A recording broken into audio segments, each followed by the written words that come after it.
Welcome back to Startup Health Now, where we celebrate the entrepreneurs and innovators who are transforming health. Caregivers are the unsung heroes of the healthcare system, providing essential support to those who need it most, whether they are family members or dedicated professionals. However, their valuable insights are often overlooked, leading to reactive care and preventable crises. Today, Unity Stoakes chats with Startup Health Community member Christopher Jue, who is working to change that through his company, Caregivers Insight. Yeah, all right. How you doing? I'm great. Are you in I'm good. Carmel? Are you in Carmel? Yes. Go between Carmel and San Francisco and Michigan, which is where we're actually based. Because I read, I knew originally you were in Michigan, so I didn't know if it was back and forth and all of that. But I'm in Berkeley, so I know. I saw that. That's on awesome. one of your trips up, I hope we can grab coffee at your convenience. So it's great. Well, welcome to Yes. Startup Health. I'm so glad to spend some one-on-one time. Yeah, just tell me a little bit more about you and yourself. You're originally from Michigan? No, I'm originally from Fresno, and my Okay. parents are Bears. My dad grew up,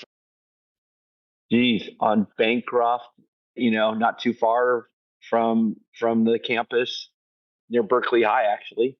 So yeah, so I'm originally from Fresno. Got married during one of my startups, and then moved to Michigan because my wife thought it'd be a good idea that we lived in the same state at the very minimum. And so then I moved out there, and then 9 winters later, at the first moment to move back to warmer climate, I jumped at it, and she jumped in the moving truck, and we've been out in California now for about 3 years.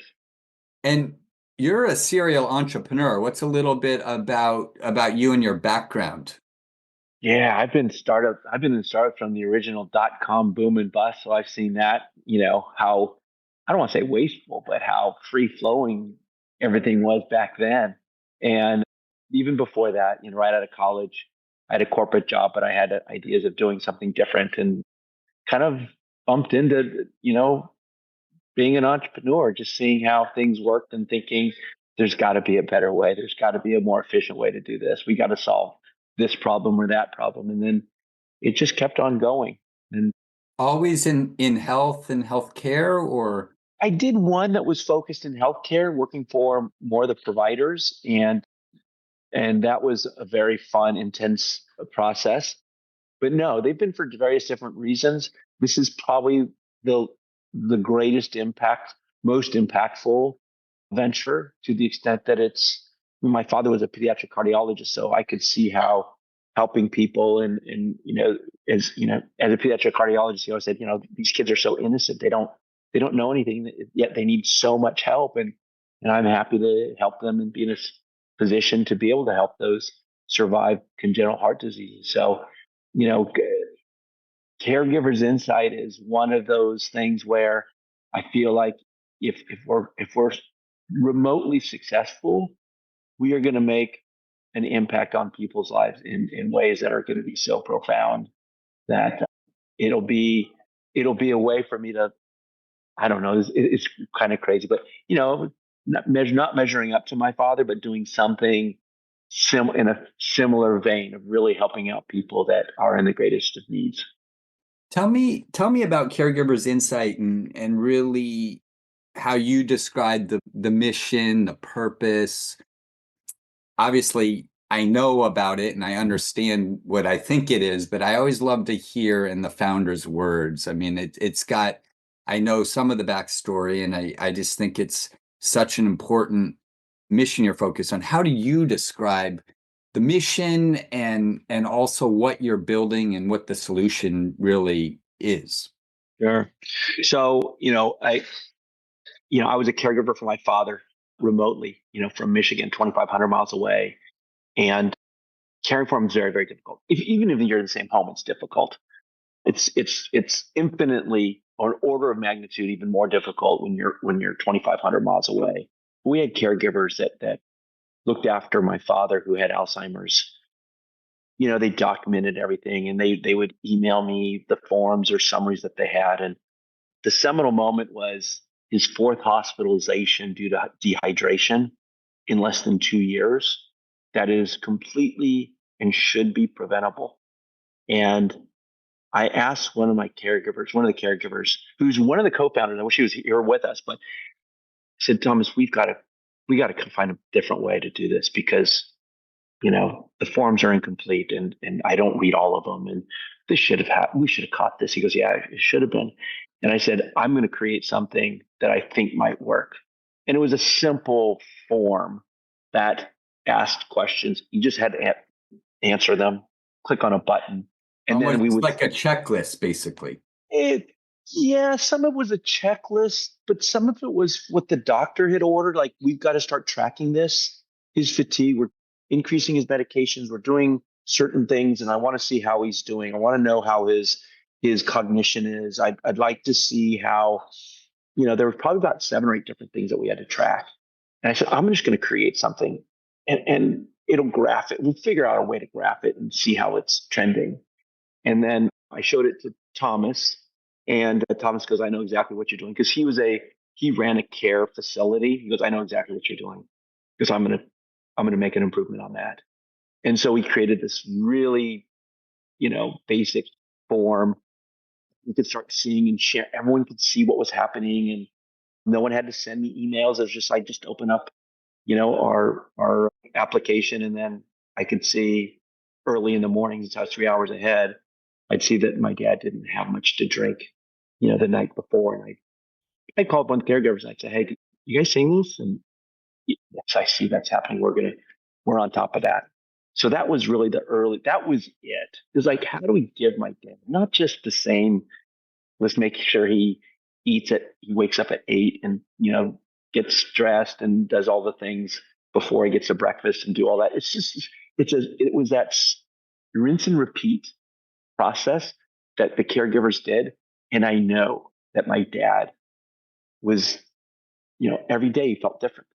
You and I feel different every day, and we change our routines. Maybe we sleep in a little bit longer. Maybe we go out and run a little bit further because we feel better. But if we're feeling that way and we're changing our routines, why is my dad getting the same exact care all the time? And it just didn't make sense. I said, we've got to fix this. And let's improve his quality of life. Let's improve what we're doing and how do we do it? And let's do it starting by, let's see how he's feeling, how he's sleeping. Let's track all of these different 8 or 10 different things.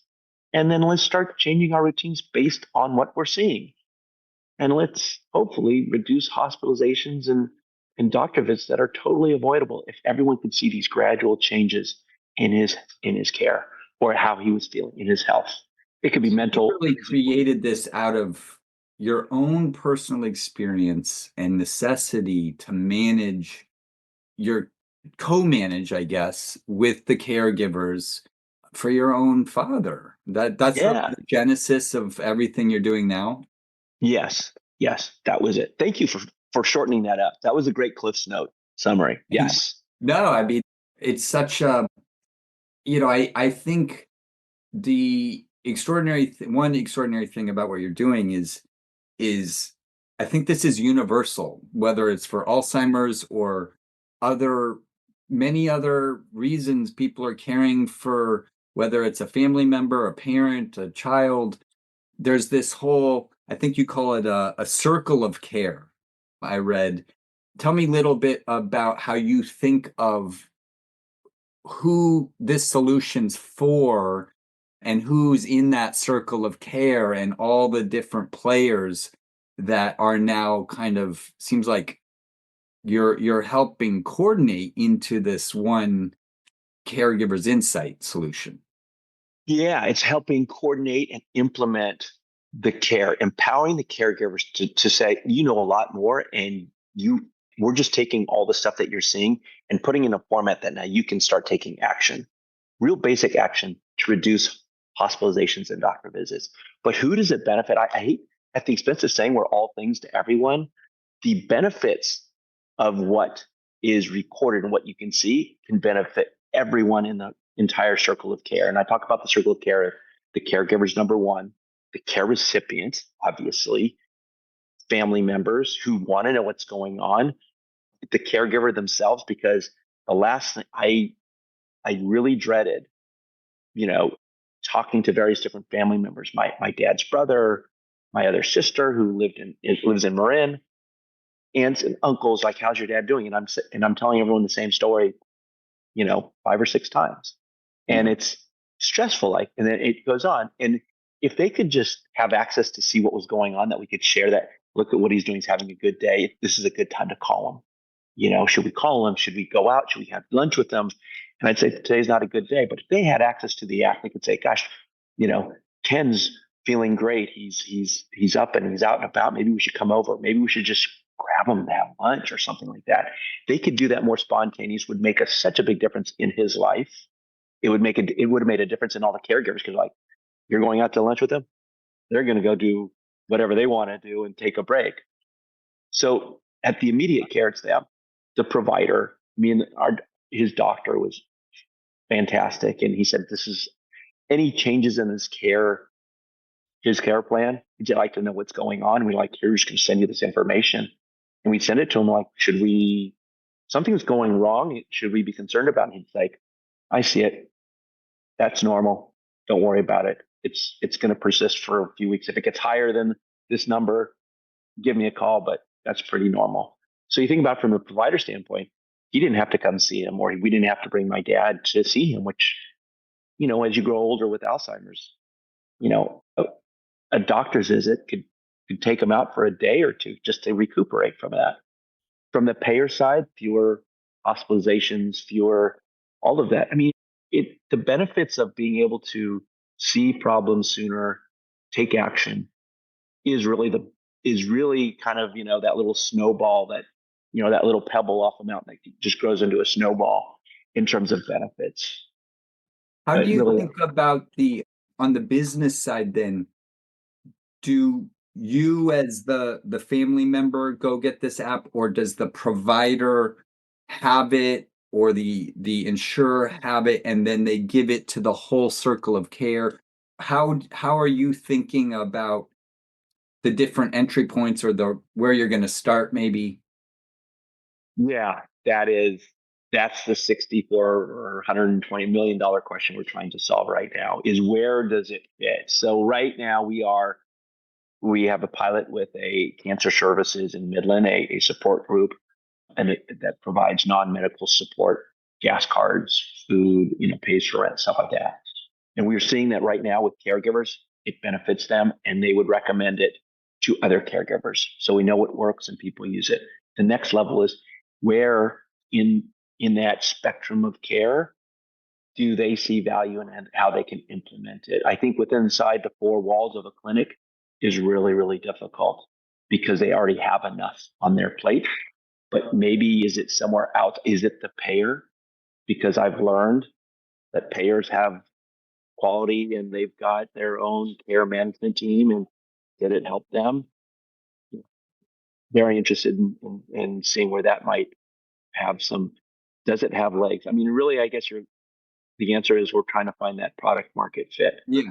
No, that makes sense. And I've seen in different areas, there's different avenues in. You can go direct to consumers, or the patient or the family, or you can go kind of through the system, sometimes both. And I wasn't sure if the plan, as you kind of model these pilots, is you white label this, or if it's under one brand. I'm sure you'll test everything along the way to get to the answer.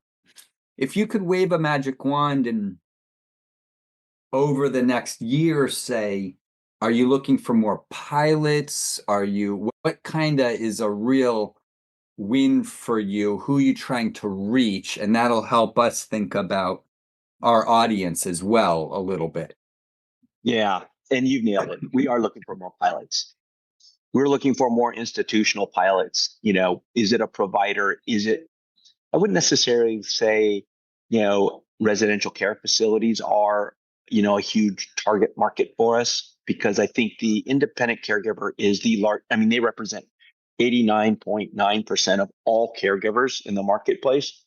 The other 10 point whatever percent are residential care, and and your care agencies. So we're trying to hit that huge pie of the independent caregivers, and we think that the providers or your care navigators, your social workers, your community care health workers, that might be an avenue. But we were looking for more pilots.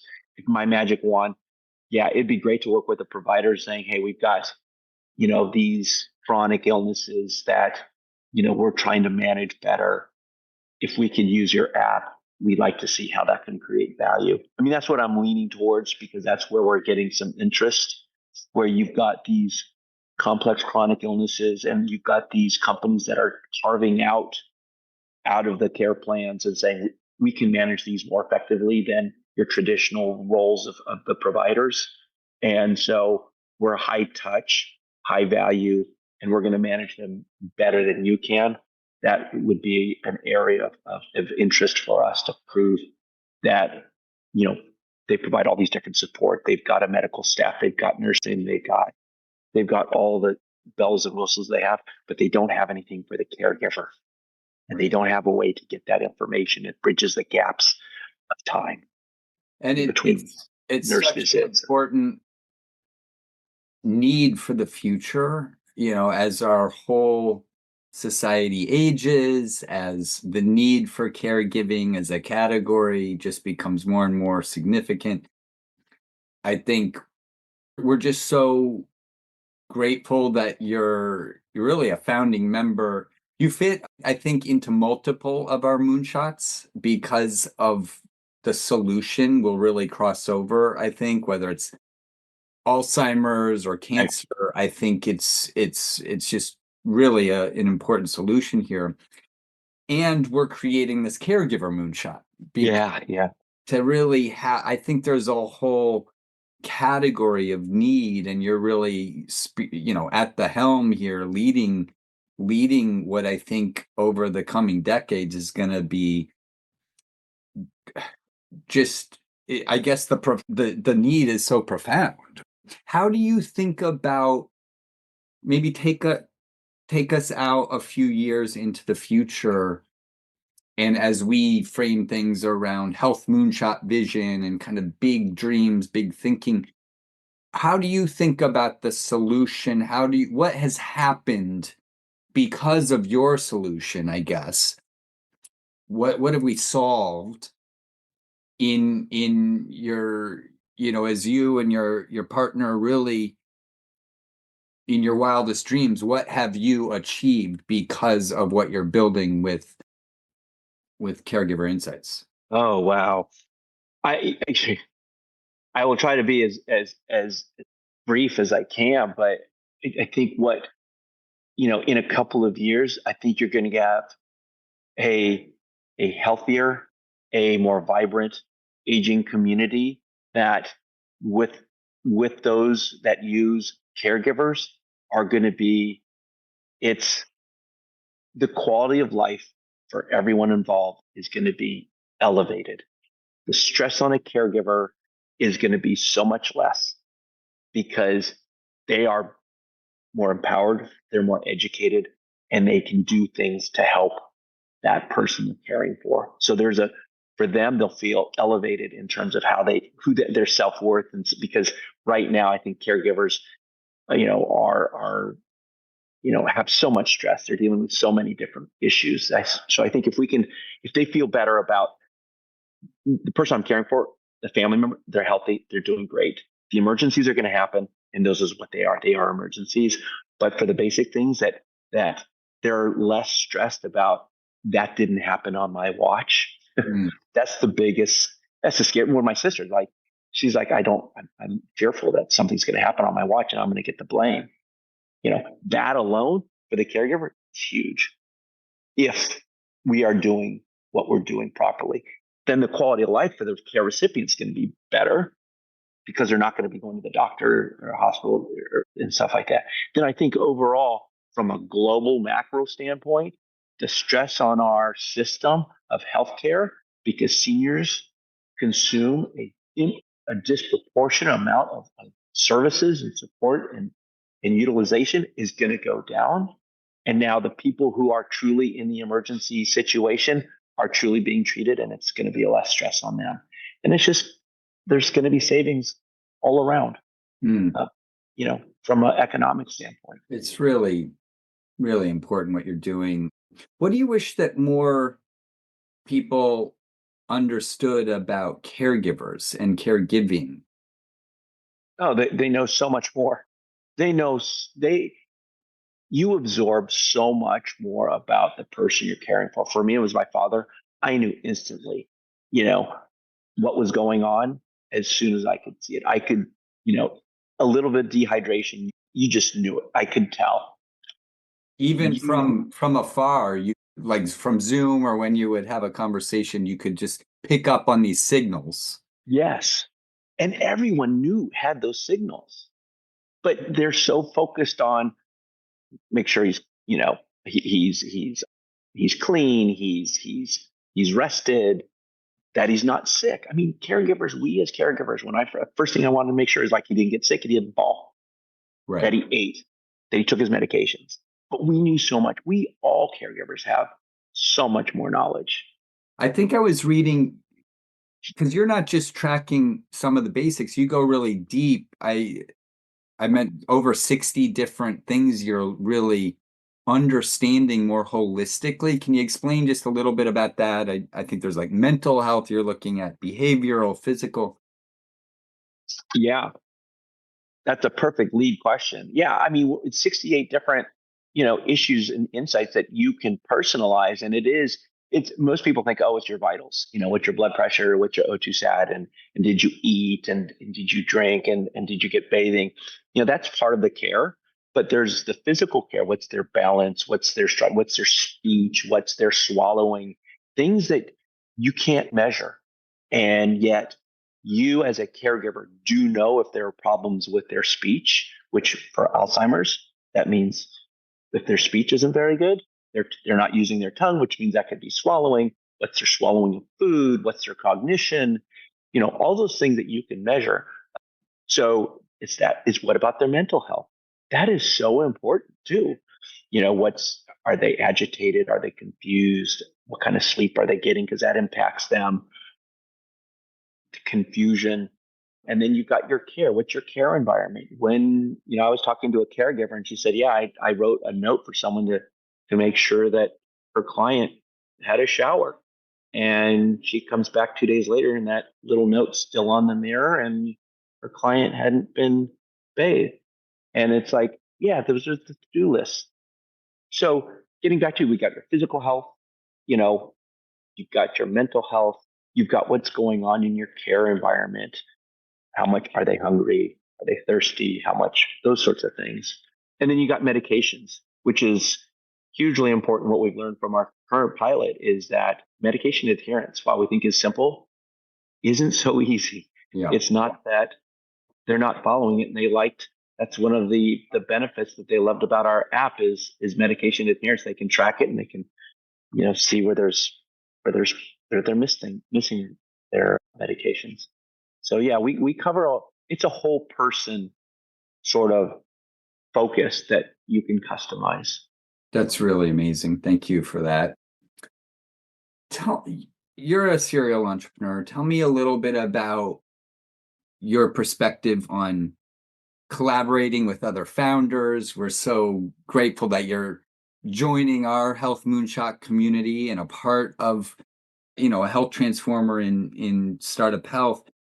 Just share a little bit about your views on the value of collaboration and being with like-minded peers and why that's important to you, I guess. Oh yeah. I think the startup community just in general is so vibrant, and you get them together or you get them collaborating, and the creative juices and flows and ideas are so powerful. It's something that needs to be leveraged, number one. So that's just that alone. And then working with other founders, I don't think the one thing I see with working with other founders and collaborating is there shouldn't be any barriers. It's how do we do this? It's not what are the things that are constraining us. Those are things that we can work around and we should work through. And, working with like-minded founders, especially in healthcare, is so valuable. It's a support, it's problem solving, it's coming up with new ideas. And there's the what if is such an important question that I think good founding teams keep asking. What if? Well, it's just so extraordinary that there's health transformers like you and your partner that are focusing on these areas where there's just such a need, and two, the solutions haven't been properly brought out to the world yet, and that's what you're doing. So thank you. I guess last question would be, what did I miss? What else do you want the world to know about you and caregivers? You know, I'll have to think about that a little bit more. But I think that what others need to think about, in terms of caregivers, is the information that you get from our mobile platform is very powerful. And what makes it more powerful, what makes it so powerful, is who utilizes it, how do they utilize it? Because from my standpoint as a caregiver, it's very powerful, because now I know I'm going to take care of my dad in a certain way today. He's going to do his PT. He's going to go for a walk, or we're going to go out to lunch, or do all those things that makes him happy. But from another perspective, that might, if it's a community health or population health person, like, what are they doing here? Is it, collectively, what does that might mean if we have all this information about all these different people of who have Alzheimer's in this area of certain things, and what does it mean to a provider? They can all use this information in the way they can leverage to improve the care that they're delivering. You're you've come up facilitating with all better. that. You're smarter than I am, but exactly, we're just something of something that can facilitate better care. Yeah. Right? That's what we're doing. Just have this information that's personalized. I'm just so glad you're building what you're doing. I mean, this has been a gap for too long, and I think there's a number of other opportunities within the community where you bundled with what they're doing could be a really good avenue into business opportunities or pilots or the right networks. I think there's others that are doing that we've worked with for many years in kind of the tangential, or I don't know if you know the Care Predict team yet, but others where, like, you networking with them might give you and accelerate a lot of access or opportunities for you. So I'm just really, really excited to make those connections and have you be a big part of this. And because I see the need, I've seen it with my own family, and like to have this type of solution working for families and caregivers and providers, it's just going to be a game changer. So Yeah. yeah. I would appreciate any help in that way. I mean, we think there's something here.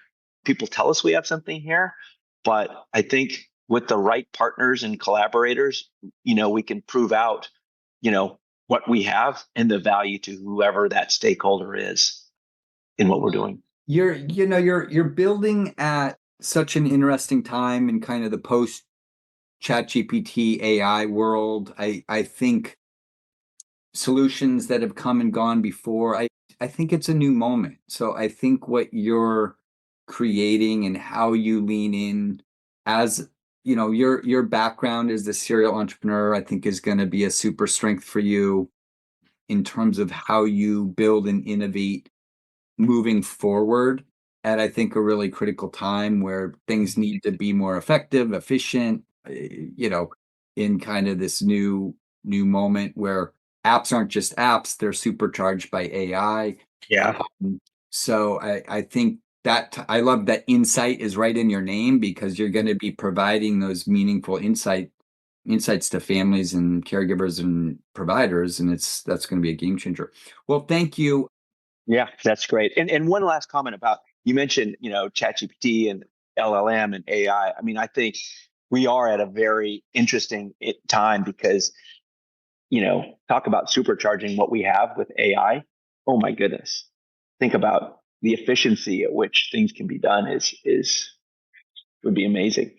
Yeah, the more you design that in your story, I think will be helpful to you for obvious Yeah. reasons, and I'm sure you're thinking about that. And if we can Oh, be yeah. helpful there in packaging that, please let us know. Anyway, this is great. This will be the first of many meetings, and I can't wait Awesome. to see you hopefully in person next. So Yeah, talk soon. that'd be great. Awesome. Thanks, Unity. I really Okay, appreciate it. All talk right. soon. Thanks. Bye. The true power of a community lies in its members. At Startup Health, the most visionary founders, CEOs, and innovators come together. These leaders are driving bold health moonshots with remarkable achievements and deep networks.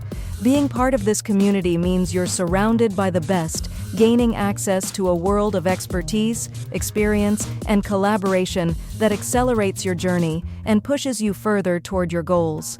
Everyone in this community is fully committed, creating a powerful, mission-driven environment where success is built together. Visit startuphealth.com to join us.